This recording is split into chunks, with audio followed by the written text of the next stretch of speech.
when you're going to the game where guys, I hope you're doing well. So in this video I'm going to show you how to introduce yourself in your interview. Okay, most of the guys do this kind of stuff in their interviews, that is why they didn't qualify, right? So coming to the next point, how to introduce yourself. Let me introduce myself first so you can get an idea about it. Hi, my name is Nayam. I did my BS Honors in Education from Lahore College Women University. I did my Masters from University of Lahore, and my overall experience in technical recruitment is 3 years. Okay, further wait and let the interviewer ask you some questions. Okay, if they're going to ask you some question related to your qualification, your experience, anything, be confident and speak slowly. So in this way, if you are going to speak in English, your English should be fluent. It's not going to like messed up or cluster during your interview. I know sometimes candidates nervous during their interview, so that's the reason. Like maybe they are very good in English and they are very good, like if you speak in person without any sort of interview, they prepare really well. But during the interview, sometimes, even though myself, even I'm going to give the interview to some sort of a good personality or in a very big organization, sorry, as you can see, I am also nervous. Sometimes this happens. It's not an issue, it's a human error. Okay, on that time just calm yourself, breathe and think before you speak. Don't speak fast. So yeah, sometimes I do this kind of stuff. Okay, so coming to the next step, as you introduce yourself and you give the answers, all the answers to the interviewer. Okay, so further, the one mistake which normally the candidate do in the interview is like they don't know about the company. That's the one and bigger mistakes which you do, then don't do. Sometimes when the interviewer is going to ask you like, do you know anything about your company, and on that time candidate is boom blank, they don't know anything about it. So yeah, don't do this mistake. Eventually, whenever you are going to give an interview in some sort of organization, no worries if it's a smaller organization or a bigger organization, go and check their LinkedIn account and check their website, what they do, what is the purpose of this organization, how many employees are there, what kind of technologies are they using, and what kind of services they are providing. Do prepare accordingly. Okay, so that's the main thing you will do. And coming to the next step, here comes the next step, and it's the main and very important step of yours.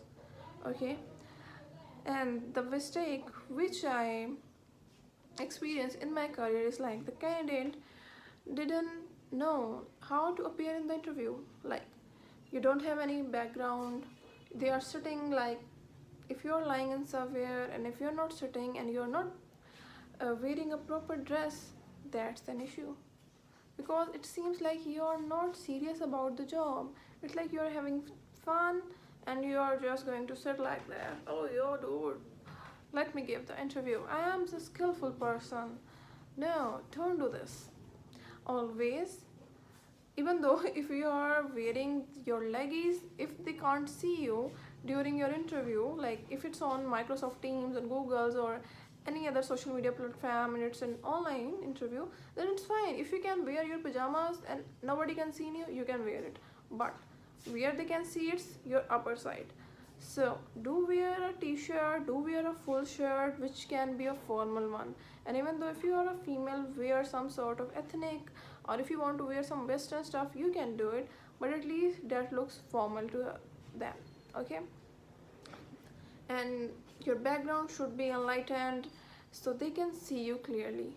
Okay, there will be no any other issues during your interview. Coming to the fourth step, and it's also very important, and during your interview, the connectivity issue. Obviously if you're using some laptop or some mobile phone, I know it's very general, but these kind of general mistakes the candidate do in their interviews. So what kind of mistakes are these? First of all, what they don't check is they didn't log in their Google account, Google Meet, Google Teams, or any online session. They didn't check their WAN connection, the LAN connection, their Wi-Fi connection, their audio, their connectivity, like if it's working right or not. Yeah. At the end of when they're going to join the interview at 8 p.m. So yeah, there's an issue. When they're going to join, their mic is not working, their connectivity issue, their Wi-Fi is not working. So on that time, the interviewer is going to wait for you. So it's not a good thing. At least you should join the interview before 5 minutes when the meeting is going to start. All right. Of course, it's leave a very good impact that you are punctual. Okay, don't turn this interview to be like this. The interviewer is going to wait for you for another 5 to 10 minutes just because you didn't check previously that your LAN connection and your connectivity is fine or not. All right. So yeah, that's an issue, and it's a very important one. If there is no connectivity, then there is no interview. Then eventually you have to reschedule it, and of course that will be save your time if you do so before your interview. All right. So there will be the last one, and every points which I discussed with you, these are the important one, but this is the last one.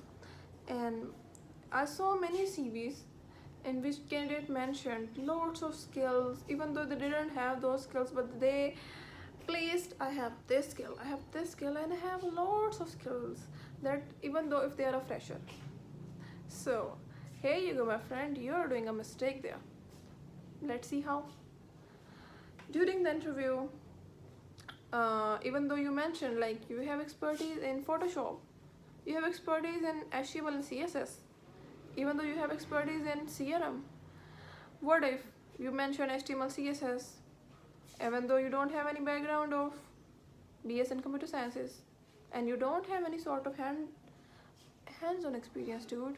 Then what you gonna do if the interviewer is going to ask you, like, you mentioned this on your CV, just tell me why you mentioned it if you don't have this kind of skill set. So yeah, that's really a bad impression you are giving on your CV. Only mention those things on your resume in which you are highly skilled. And if the interviewer is going to ask you, justify these skill sets which are mentioned in your CV, so you will be able to answer all of them with confidence. Okay, that yeah, I do this, I do that, and I have experience in all of these things. That's it.